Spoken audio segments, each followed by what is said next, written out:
बहुत समय पहले एक गांव में एक किसान रहता था। उसके पास काफी संपत्ति थी क्योंकि उसने बहुत सालों तक खूब मेहनत किया था।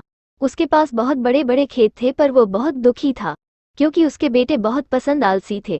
ना तो वो उसकी मदद करते थे, सारे दिन सोते ही रहते थे और अपना समय फालतू के खेलों में बर्बाद किया करते थे।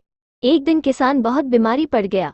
उसके बेटों ने डॉक्टर को बुलाया, जहां डॉक्टर ने कह दिया कि आपके पास ज्यादा समय नहीं है, आपकी कोई आखिरी ख्वाहिश हो तो पूरा कर ले। वैसे तो आलसी बेटे कुछ काम नहीं करते थे, लेकिन वो अपने पिता से बहुत प्यार करते थे। डॉक्टर के जाने के बाद वो सभी रोने लगे।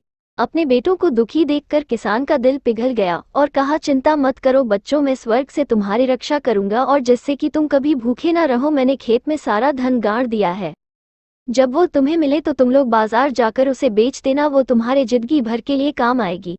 कुछ ही समय के बाद किसान की मौत हो गई। कुछ दिन तक दुखी बेटे दुख के मारे कोई काम नहीं कर पाए, पर फिर उन्हें लगा भोजन के लिए कुछ तो करना पड़ेगा। बेटों ने खेतों में खुदाई शुरू कर दी, पर वहां उन्हें कुछ ना मिला। उनके पिताजी के दोस्त ने कहा, आखिर तुमने खेत जोत ही दिया है तो क्यों ना बीज भी डाल दो। बेटे तैयार हो गए।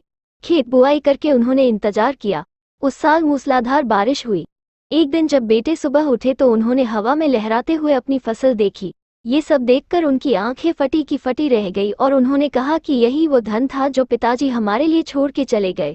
अगर हम काम करेंगे तो हम कभी भी भूखे नहीं रहेंगे।